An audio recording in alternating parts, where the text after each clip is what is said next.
Welcome to Andhraprabha. నేను మీ Hema. AP assembly సమావేశాలు వచ్చే నెల రెండో వారంలో మొదలు కాబోతున్నట్లు తెలుస్తుంది. ఫిబ్రవరి 6 నుంచి ఓట్ ఆన్ అకౌంట్ బడ్జెట్ సమావేశాలు నిర్వహించి ఈ సమావేశాలను 4 రోజుల నుంచి 5 రోజుల పాటు నిర్వహించాలని జగన్ సర్కార్ ఆలోచనలో ఉన్నట్లు సమాచారం. ఇప్పటికే అన్ని శాఖల నుంచి ఆర్థిక శాఖ అంచనాలు తెప్పించుకుందని, ఎన్నికల ముందు చివరి సమావేశాలు కావడంతో కీలక అనౌన్స్మెంట్స్ చేసే అవకాశం ఉన్నట్లు తెలుస్తుంది. ఇక ఏపీలో ఎలక్షన్స్ ముందు ఓట్ ఆన్ అకౌంట్ పెట్టడం సాంప్రదాయంగా కొనసాగుతుంది.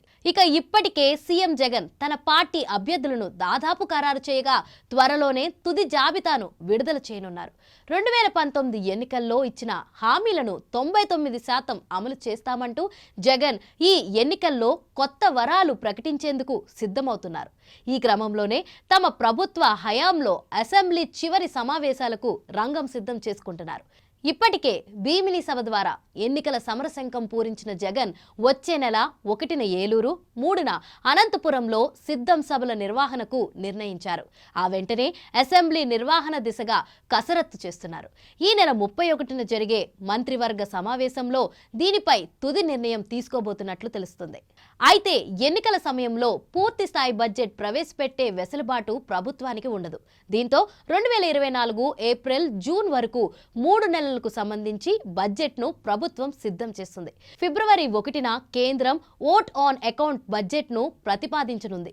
కేంద్రం చేసే ప్రతిపాదనలకు అనుగుణంగా ఏపీ ప్రభుత్వం బడ్జెట్కు తుది రూపు ఇవ్వనుంది.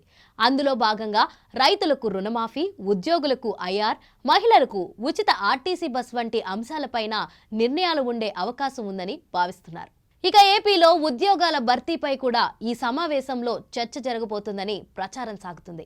జగన్ తన 5 ఏళ్ల పాలనలో అమలు చేసిన సంక్షేమం, సామాజిక న్యాయం గురించి చివరి అసెంబ్లీ సమావేశాల్లో వివరించనున్నారు. అదే సమయంలో మరోసారి తాను అధికారంలోకి వస్తే ఏం చేయనున్నది ప్రజలకు వివరించే అవకాశం కనిపిస్తుంది.